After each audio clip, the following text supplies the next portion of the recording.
Good morning, and by the way, join us Monday morning for Valley News Live's Riding the Rails. As here on the Ag Show, we'll take a look at grain rail shipments and the issue and if it's gotten better. Friday morning, we take a look at the markets with Archer Financial Services' Dennis Smith. Good morning, Dennis. Good morning, Mac. Looks like we're headed to the downside again overnight. What's happening? Well, kind of a plodding, narrow, quiet market, slightly lower. December corn's down 4.10 3/4, near the overnight low. November soybeans are down 2 1/4. They're at 9.78 1/4. And in that wheat market, September wheat's down 2.5 at 5.19. Again, fairly narrow range. Everything near the overnight lows, pulling back. A couple of key chart points reached yesterday, Mick. Corn, December corn pulled back to 408. That's a 50% retracement from the June low to the July high. You know, the big, huge rally that we had. Right. We've pulled back now 50% of that to 408. And then the market kind of came up and closed steady higher after trading lower virtually all sessions. Sort of an important area to watch.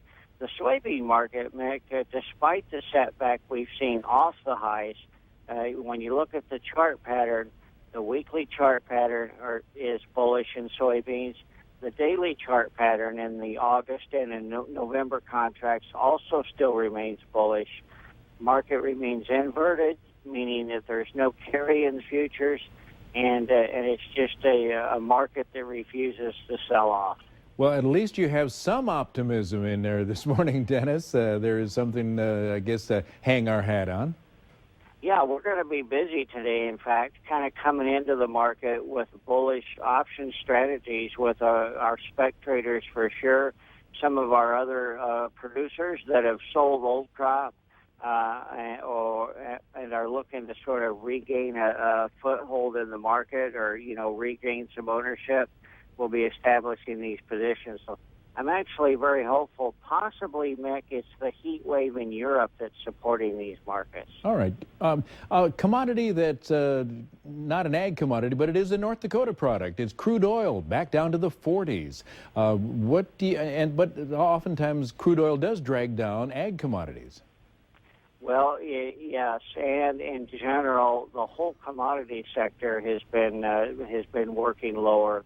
Other key elements or commodities like copper also working downward. So, sort of a global move as well.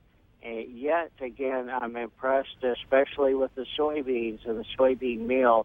Their chart pattern remains bullish. Excellent. All right. What can you say about cattle futures? Well, the market penetrated support yesterday.